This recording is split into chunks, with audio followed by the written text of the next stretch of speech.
Today, we're in Mason City, Iowa, a quiet town just south of the Minnesota border that's surrounded by incredible history.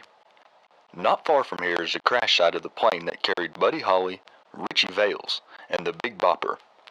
And right in the center of town is one of the most incredible railroads you'll ever see. They're one of only 2 electric freight haulers left in the United States. Every single locomotive they own is over 100 years old. And at one point, the whole operation was ran by just 2 people. Get ready to see a truly different breed of railroading, from wacky ways of servicing equipment to bizarre modus operandi, and even distributed power as it was done over a century ago.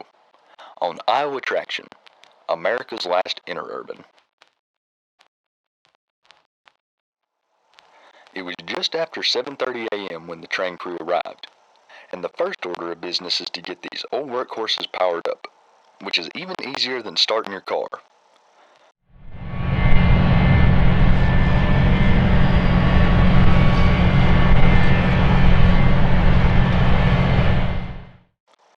Talk about simplicity. No wonder these things have lasted so long. Here, the crew member is inspecting the brake rigging and checking the oil level in the journal boxes, also known as plain or solid bearings. These consist of the axle, a single giant bearing, and an oil sump that's usually stuffed with rags or some kind of absorbent pattern, which helps distribute lubricant evenly across the axle. If the oil level were to get too low, the improper lubrication would cause too much heat to build up, and all the oily fabric would give you a serious fire in no time. This is where the term hotbox comes from. No, the other hotbox.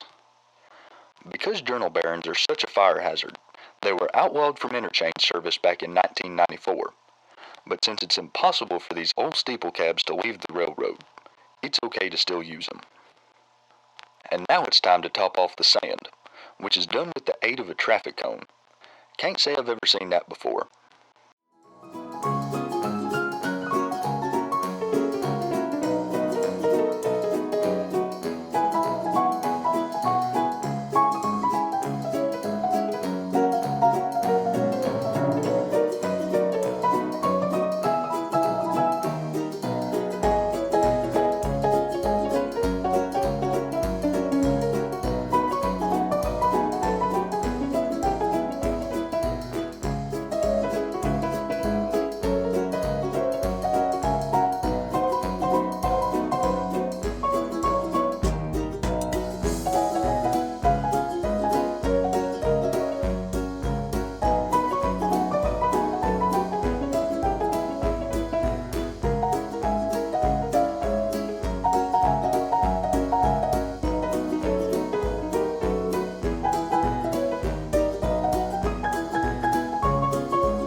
With all the daily inspections complete, it's time to rock and roll. There's 2 cuts of hoppers here at AGP that need to go back to the yard, where they'll soon be interchanged with either CPKC or UP.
Iowa Traction is the sole survivor of a class of railroads known as interurbans, which had their heyday in the Edwardian era.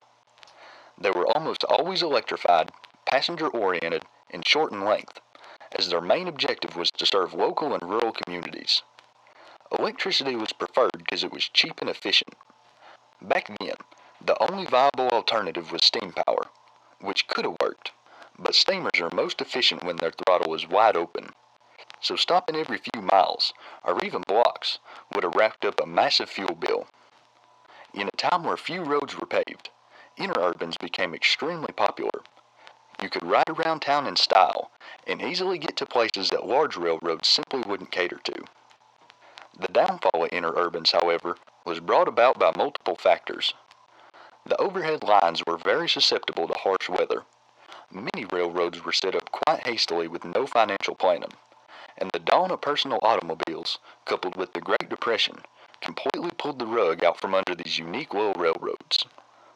While some were able to hang around until the 50s and 60s, and very few even made it to the 21st century, they just couldn't hack it, except for Iowa Traction.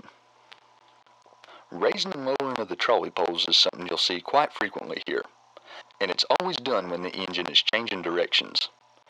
Trolley poles must be dragged along the wire whenever possible. If they were to be pushed, you stand a good chance of them coming off, or de-wiring, which can severely damage equipment.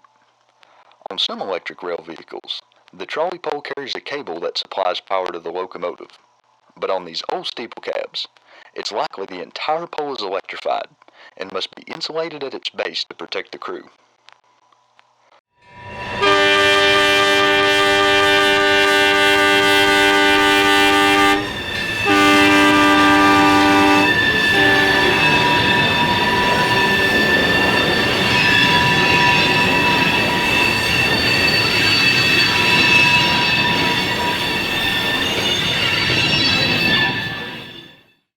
What makes Iowa Traction even more interesting is that it's a tiny railroad. They only own 10.5 miles of track between Clear Lake and Mason City, and half of that's either disused or reserved for railcar storage. So the only places you'll really catch trains on the move is between here and Emory. However, it wasn't always like this. Back when Iowa Traction first started in 1897, it was known as the Mason City and Clear Lake Railway, and they operated trolleys that serviced both towns, throwing in occasional freight traffic when needed. Clear Lake was what really kept this railroad going, because it was a popular tourist destination, and when ridership would fall in the winter, the MC and CL would take ice from Clear Lake and interchange it with C&W, the Milwaukee Road, and Rock Island to make up for lost profits. But the trolley charter expired back in 1936, forcing this railroad to become the freight hauler it is today. While number 50 was busy switching in the yard, another crew member jumped in the cab of number 60. I figured they were just moving it to clear the main line, but no, they're getting ready to make up another train. There's a small cut of hoppers here that must be taken up to Emory.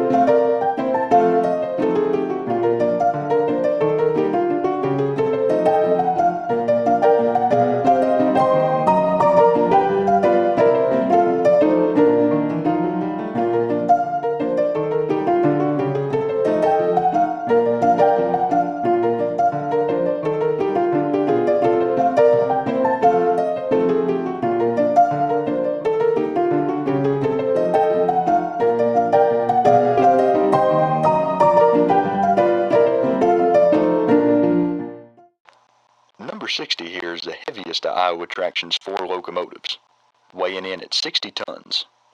And just like the other 3, it's been here since the 1920s. To my knowledge, none of these steeple cabs have ever been rebuilt. That's like buying a Model T Ford when it was brand new and daily driving it for the rest of your life with the original engine. Unsurprisingly, the secret to these locomotives' longevity is their inherent simplicity.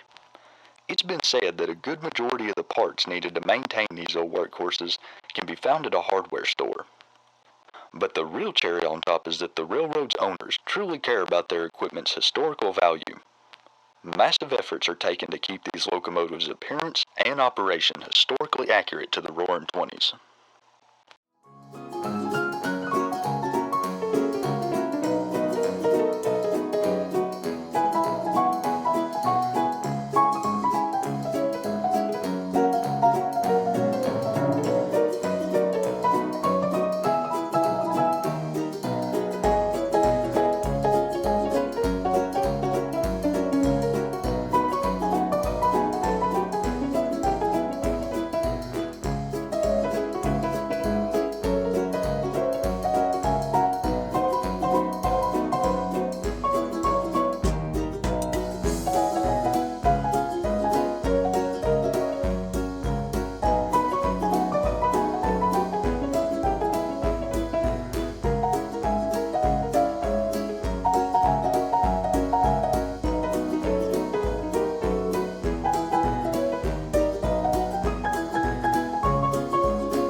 Shortly after this train stopped, number 54 made a surprise appearance at the crest of the hill.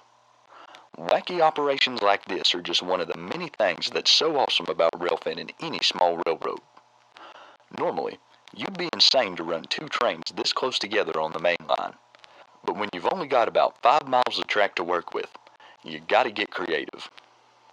What's awesome is that quarters might not be this cramped for much longer. Following Progress Rail's purchase of the company back in 2012, they've strongly considered reopening the long disused line between Emory and Clear Lake, and even supplementing with diesel power when necessary. But that doesn't mean these old electrics are going anywhere. Pretty much everyone, including Progress Rail, wants to keep them around.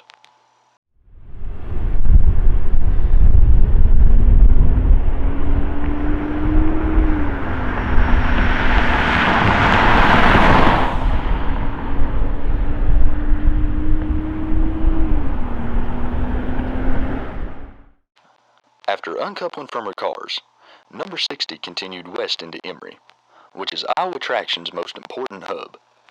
It's home to a small yard, the locomotive shops, a couple customers, and one of the interchanges with CPKC.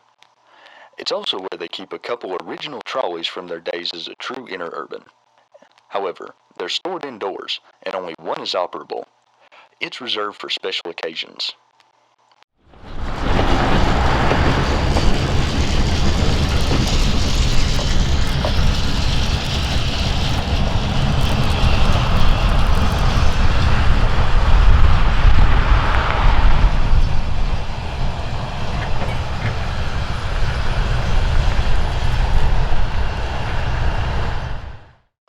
With the main line now free, number 50 can put her cars on the siding.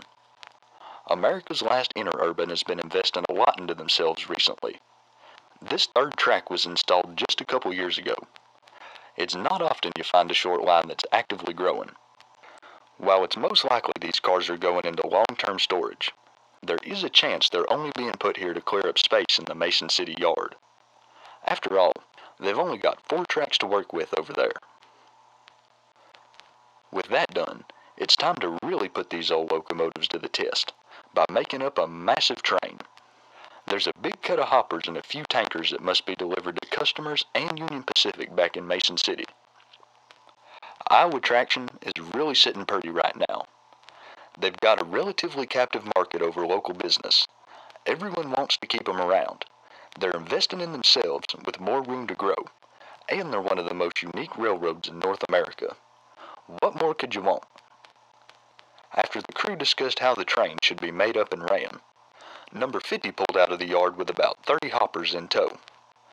While this move would be peanuts for even the lightest modern locomotive, this is no doubt pushing the limits of this vintage electric. But hey, the best way to preserve a machine is to use it. Seeing this railroad in action is like stepping into a time machine, and I would strongly recommend paying a visit.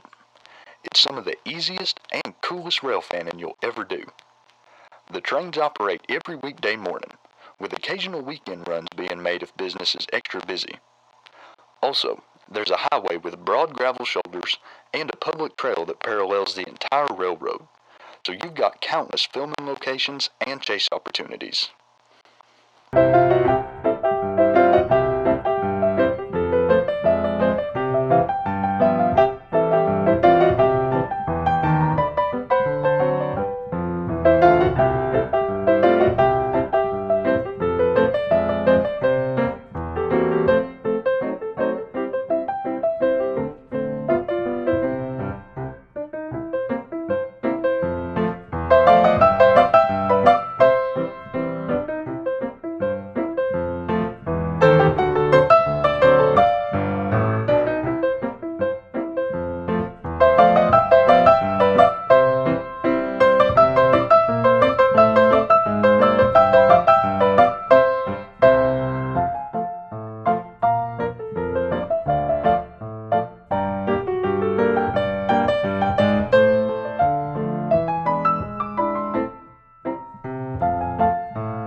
I would really love to know what's happening mechanically with these old locomotives.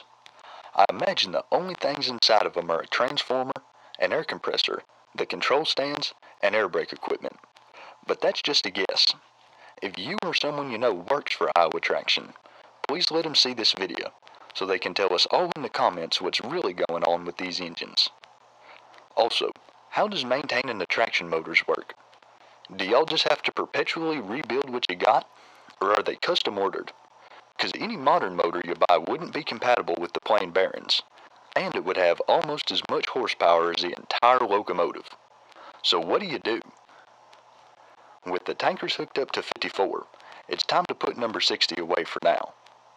Here we can see why it's so important to drag the trolley poles. Look at how much the catenary wire is sagging. That trolley wheel would have never stayed on if it were being pushed. And when you've got 600 volts DC just feet away from you, the last thing you need is an accident.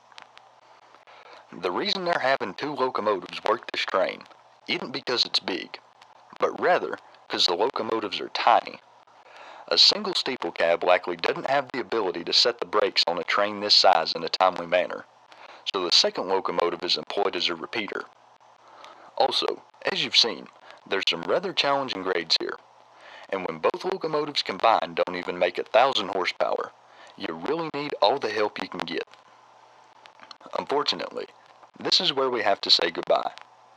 These engines are going to continue working well into the afternoon, spotting industry and switching yards, so everything from this point on will just kind of be rinse and repeat. Also, it was about 15 degrees the entire time, so I was frozen through and through. However, on the way out of town, at the very end of the line, we catch some really neat maintenance away equipment.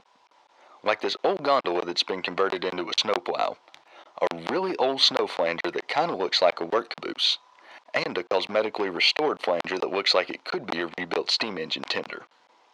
While the snowplow just clears the immediate right-of-way, these flangers make sure snow is moved a sufficient distance away from the tracks, so everything stays free and clear. It's unclear the last time any of these cars were used, let alone moved, but I'm sure they'll see action again someday. Thanks for watching. If y'all enjoyed this video, consider checking out some other ones of mine. Also, maybe pass yourself by the merch shop. Anyways, till next time.